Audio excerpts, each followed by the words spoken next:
મહત્વના સમાચાર પર કરીએ સુપરફાસ્ટ અંદાજમાં। આજે મહાશિવરાત્રી દેશભરના શિવાલયોમાં વહેલી સવારથી જ ભક્તોની ભીડ, બિલીપત્ર અને અભિષેક ચડાવવા માટે ભક્તોની લાંબી કતારો। મહાશિવરાત્રીને લઈને ઉજ્જૈનના મહાકાલ મંદિરમાં ભસ્મ આરતી યોજાઈ। હજારો ભક્તોએ મહાદેવના દર્શન કરી ધન્યતા અનુભવી।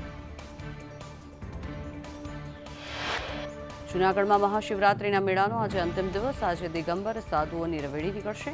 સાધુઓના મૃગીકુંડમાં સ્નાન બાદ મેળાનું સમાપન। પ્રથમ જ્યોતિર્લિંગ સોમનાથમાં ભક્તોનું ઘોડાપુર। મહાશિવરાત્રી નિમિત્તે મહાઆરતી પણ યોજાઈ। લોકસભા ચૂંટણીની બીજી યાદી માટે ભાજપનું મંથન। વડાપ્રધાનની ઉપસ્થિતિમાં રવિવારે મળશે ભાજપની કેન્દ્રીય ચૂંટણી સમિતિની બેઠક। બીજી યાદીમાં 150 જેટલા નામોની થઈ શકે જાહેરાત।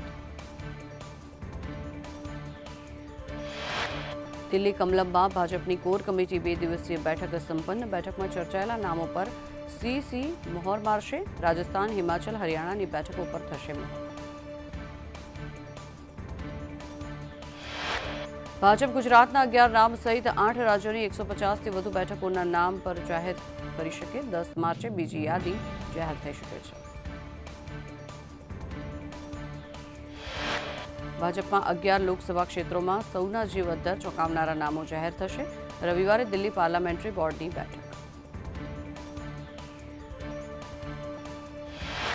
ગુજરાત ભાજપમાં બાકી રહેલા 5 મહિલા સાંસદોની ટિકિટ કપાય તેવી શક્યતાઓ। 11 લોકસભા બેઠકો પર ભાજપ નવા ચહેરા ચૂંટણીમાં ઉતારી શકે। અમદાવાદ ઈસ્ટ અને સાબરકાંઠા લોકસભામાં ભાજપમાંથી મહિલા આગેવાનને ઉમેદવારીની તક મળી શકે। દિલ્હીમાં ભાજપની કોર ગ્રુપની બેઠકમાં ચર્ચા।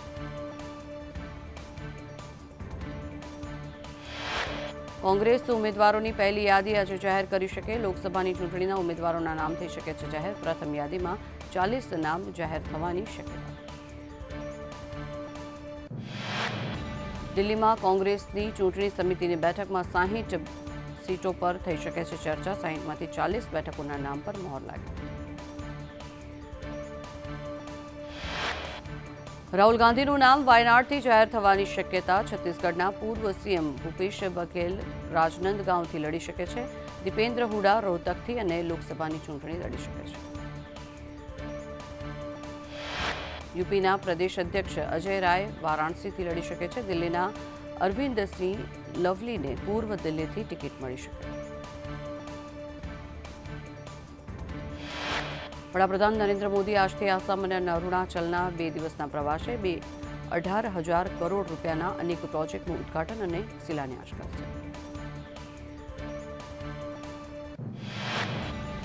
વડાપ્રધાન આજે સાંજે UNESCO world heritage site Kaziranga national park અને ટાઇગર રિઝર્વની મુલાકાત લેશે। આસામ પોલીસ ગેસ્ટ હાઉસમાં રાત્રે રોકાણ કરશે અને બીજા દિવસે શનિવારે તેઓ પાર્કમાં સફારી પર જશે।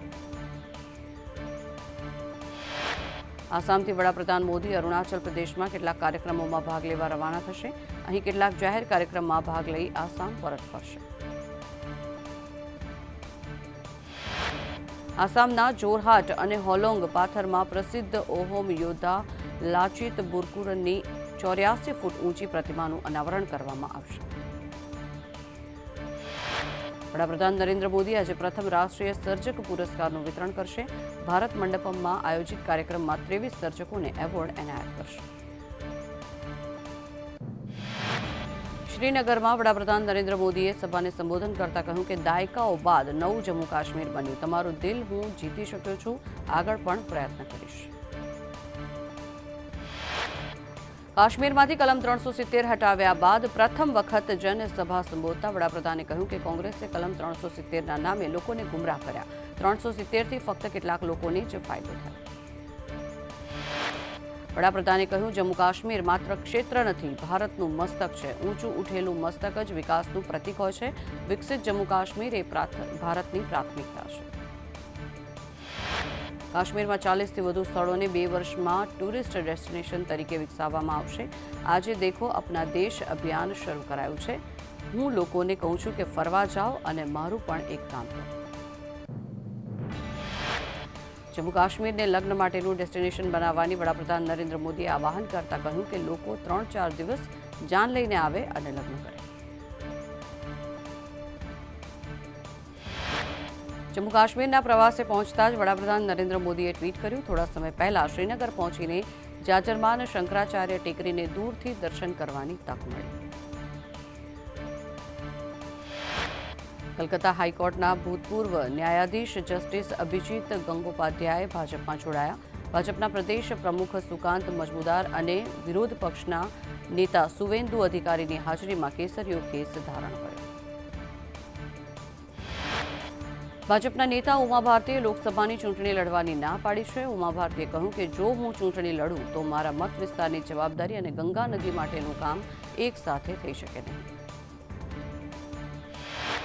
ઉમા ભારતીએ કહ્યું કે જરૂર પડે પ્રચારમાં જોડાઈશ, પણ હું ચૂંટણી નહીં લડું. અગાઉ મેં જાહેર કર્યું હતું કે હું ચૂંટણી લડીશ, પરંતુ હવે મારા માટે ગંગા નદીથી વધુ કંઈ જ મહત્વનું નથી. ગંગાજીનો પ્રોજેક્ટ પૂર્ણ કરવા માટે 2 વર્ષ સંપૂર્ણ આઝાદી સાથે કામ કરવા માટે ઈચ્છું છું. આખી યોજના તૈયાર છે. કોઈ પક્ષ, જ્ઞાતિ, સમુદાયને લઈને કોઈ વિવાદ નથી. વડાપ્રધાન નરેન્દ્ર મોદી પણ ગંગાને સમર્પિત છે. પંજાબ અને હરિયાણાની હાઈકોર્ટે આંદોલનકારી ખેડૂતોને આકરી ફટકાર લગાવી. કોર્ટે કહ્યું કે આ રીતના પ્રદર્શન પંજાબની સંસ્કૃતિ નથી. બાળકો અને હથિયાર સાથે રાખીને પ્રદર્શન કરવું શરમજનક. હાઈકોર્ટે ખેડૂતોને ફટકાર લગાવતા કહ્યું કે તલવાર લઈને શાંતિપૂર્ણ પ્રદર્શન કોણ કરે? નિર્દોષ લોકોને આગળ કરીને પ્રદર્શન થઈ રહ્યા છે. શું તમે યુદ્ધ લડવા જઈ રહ્યા છો? તેવો પ્રશ્ન પણ તેમને કરવામાં આવ્યો.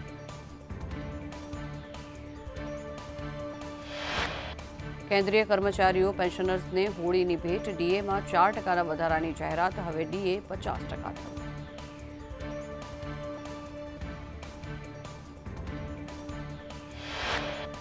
કેડીઆરએ સુપ્રીમ કોર્ટમાં એસબીઆઈ સામે કોર્ટ અવમાનની અરજી કરી. ચૂંટણી બોન્ડની વિગતો અંગે એસબીઆઈએ સમય માંગતા એડીઆર એક્શનમાં.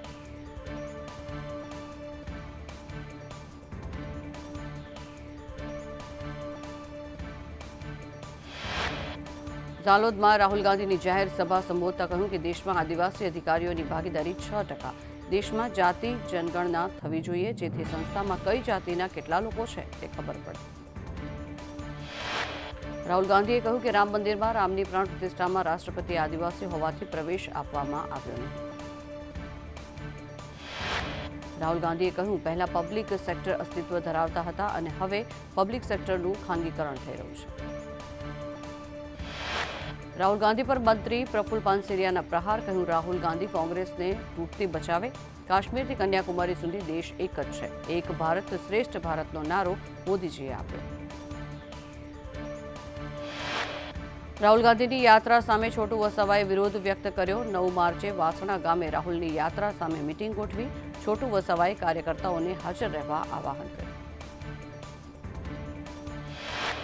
ભાજપમાં જોડાવાની અટકળો વચ્ચે કાંતિ ખરાડીનો દાવો, હું કોંગ્રેસમાં હતો અને કોંગ્રેસમાં જ રહેવાનો છું. આદિવાસી નેતા તુષાર ચૌધરી પણ કોંગ્રેસમાં જ છે. વધુમાં કાંતિ ખરાડીએ કહ્યું કે આદિવાસી પટ્ટીમાં રાહુલ ગાંધીની યાત્રાથી કોંગ્રેસને ફાયદો થશે. લોકસભાની ચૂંટણીના પરિણામો કોંગ્રેસ તરફી આવશે. પરસોત્તમ રૂપાલાના નિવેદન પર કોંગ્રેસના નેતા રોહન ગુપ્તાએ કહ્યું, ભાજપને ગાળો આપે એ નેતાને લેવાની મજબૂરી હોય એ જ બતાવે છે કે વકરાની કોને જરૂર છે. રોહન ગુપ્તાએ કહ્યું, ભાજપ મુક્ત ગુજરાત થવાની શરૂઆત થઈ ગઈ છે. ભાજપ 27 વર્ષથી સત્તામાં હોવા છતાં કોંગ્રેસનું નામ લેવું પડે તે ભાજપની મજબૂરી.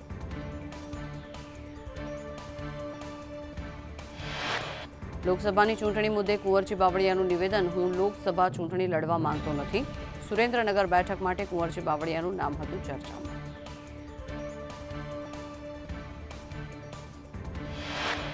સુરેન્દ્રનગરના સાંસદ મહેન્દ્ર મુંજપરાના નિવેદન, કેન્દ્રીય અને પ્રદેશ નેતૃત્વ ઉમેદવાર નક્કી કરશે. બીજા રાઉન્ડમાં બાકીના ઉમેદવારોની જાહેરાત. પાર્ટી જે ઉમેદવારને ટિકિટ આપશે તેને સહકાર આપીશું. વધુમાં મુંજપુરાએ કહ્યું કે પાર્ટી જે ઉમેદવારને ટિકિટ આપશે તેને સહકાર આપીશું. 5 લાખથી વધુની લીડના ટાર્ગેટને સહયોગ કરીશું. કોંગ્રેસના પૂર્વ એમએલએ ભાજપને મત આપવાની જાહેરાત કરી. શિવા ભુરિયાએ શંકર ચૌધરીના વખાણ કર્યા. દિયોદરના પૂર્વ ધારાસભ્ય છે શિવા ભુરિયા. આપના નેતા સુહાગ પંચાલ કમલમમાં પ્રદેશ મહામંત્રી રજની પટેલની હાજરીમાં ભાજપમાં જોડાયા. દહેગામ વિધાનસભાની ચૂંટણીમાં આપના ઉમેદવાર હતા સુહાગ પંચાલ. સુરતમાં મેમણ મુસ્લિમ સમાજના લોકો ભાજપમાં જોડાશે. એસએમસીના પૂર્વ ડેપ્યુટી ઇજનેર અબ્દુલ હૈ ઇલિયાસ ગુલામ વોહરા સમાજના અગ્રણી બીજેપીમાં જોડાશે. ઘરેલુ હિંસા અને છેડતી સહિતની તકલીફમાં રોજ 425 જેટલી મહિલાઓ અભયમના સહારે. 9 વર્ષમાં 14 લાખ મહિલા માટે 181 અભયમ સંકટની સમયની સાંકળ બની. ઋષિ આરોઠે સામે બીજી પોલીસ ફરિયાદ કરવામાં આવી. પૂર્વ ક્રિકેટરના પુત્ર છે ઋષિ આરોઠે. પંચમહાલના ક્રિકેટર પાસે રૂપિયા પડાવ્યા હતા. બેંગ્લોર ખાતે આઈપીએલના કોચ હોવાનું જણાવીને રૂપિયા પડાવ્યા. ક્રિકેટ કોચિંગ કેમ્પમાં પ્રવેશ અપાવવા માટે રૂપિયા 5.27 લાખ લીધા હતા. પંચમહાલનો ક્રિકેટર વડોદરામાં લેતો હતો ટ્રેનિંગ. આઈપીએલમાં સિલેક્શન કરાવવાની ખાતરી આપીને રૂપિયા પડાવ્યા. રાવપુરા પોલીસે છેતરપિંડીનો ગુનો નોંધ્યો.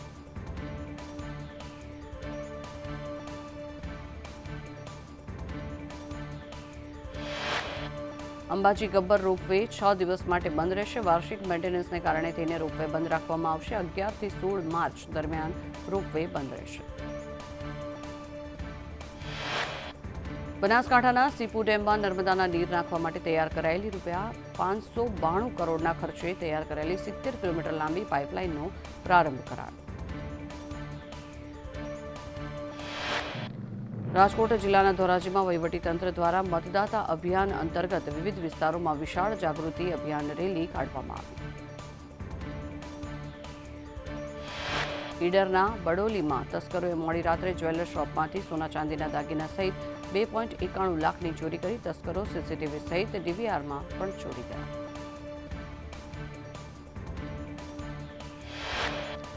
સિંગર કિંજલ દવે અને અભિનેત્રી મોનલ ગજ્જરે અંબાજી મંદિરમાં મા અંબાના દર્શન કર્યા. દર્શન કર્યા બાદ ગબ્બર અખંડ જ્યોતના પણ દર્શન કરવા પહોંચ્યા.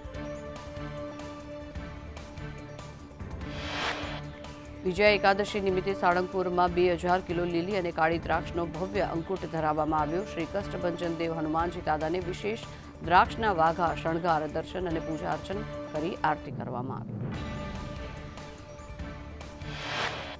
ભાવનગર જિલ્લા પંચાયતની સામાન્ય સભામાં રૂપિયા 1526 કરોડના બજેટને કોંગ્રેસના હોબાળા વચ્ચે મંજૂરી આપવામાં આવી. વિકાસની ગ્રાન્ટ સત્તાધીશો વાપરી શકતા ન હોવાના મુદ્દે કોંગ્રેસ અને ભાજપના સભ્યો આમને સામને આવી ગયા. રાષ્ટ્રીય સંયુક્ત મોરચા દ્વારા 9 માર્ચે મહાપંચાયતનું આહ્વાન. શનિવારે રાજ્યના દરેક તાલુકાના શિક્ષકો ગાંધીનગર જશે. કર્મચારીઓ માટે જૂની પેન્શન યોજનાનો ઠરાવ કરવામાં. પીએસઆઈ ભરતીના નવા નિયમો જાહેર. 3 તબક્કામાં લેવાશે પરીક્ષા. પ્રથમ શારીરિક કસોટી લેવામાં આવશે. શારીરિક કસોટી બાદ પ્રિલિમ અને મુખ્ય પરીક્ષા લેવામાં આવશે.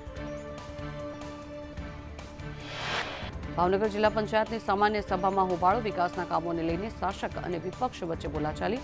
જિલ્લા પંચાયતના પૂર્વ પ્રમુખ ભરતસિંહ અને વિપક્ષ વચ્ચે બબાલથી. ગ્રાન્ટ ફાળવાઈ છતાં પણ સત્તાધીશો વાપરી શકતા નથી. પાલનપુર નગરપાલિકાની સાધારણ સભા આજે વિપક્ષની હાજરી વગર જ પૂરી થઈ ગઈ. 42 કરોડના વિકાસના કામોને સત્તાપક્ષે બહુમતીથી બહાલી આપી છે. વિપક્ષે વિરોધ કરવા પણ સાધારણ સભામાં ન આવતા અનેક અટકળો વહેતી થઈ. વાત રાજકોટની. રાજકોટમાં 4 મહિનામાં ચાલુ વાહને થૂંકનારા 902 લોકો ઝડપાયા. રાજકોટમાં આંગણવાડી બહેનોનો લઘુત્તમ વેતન કાયમી કરવા માટે માંગ સાથે વિરોધ કરાયો. જુબેલી ગાર્ડનમાં સૂત્રોચ્ચાર સાથે વિરોધ નોંધવામાં આવ્યો. મોટી સંખ્યામાં મહિલાઓ એકત્રિત થઈ. કચ્છ જિલ્લા સરપંચ સંગઠન દ્વારા ગૌચર જમીનના પ્રશ્નો અંગે કલેક્ટરને આવેદનપત્ર આપવામાં આવ્યું હતું. પંચાયત હસ્તકની ગૌચરની જમીનને અન્ય હેતુ માટે ન ફાળવવા માટે રજૂઆત કરાઈ. નડિયાદની તુલસી રેસ્ટોરન્ટમાં ગ્રાહકે મંગાવેલ ફાફડાની ડીશમાંથી મકોડો નીકળ્યો. યુવકે વિડીયો ઉતારી સોશિયલ મીડિયામાં વાયરલ કર્યો. સુરતના પલસાણામાં મારુતિ ઇન્ડસ્ટ્રીઝમાં આવેલી Shivshakti food and dairy products નામની ફેક્ટરીમાં દરોડા પાડીને એલસીબીએ 24 લાખનો નકલી ઘીનો જથ્થો જપ્ત કર્યો. અમરેલીની શાંતાબા સિવિલની બહાર ધરણા. ડોક્ટરની બેદરકારીના કારણે તેને 1 વર્ષ પહેલા અંધાપા કાંડ સર્જાયો હતો. હજી સુધી તેની સહાય ન મળતા હોસ્પિટલ સામે ધરણા.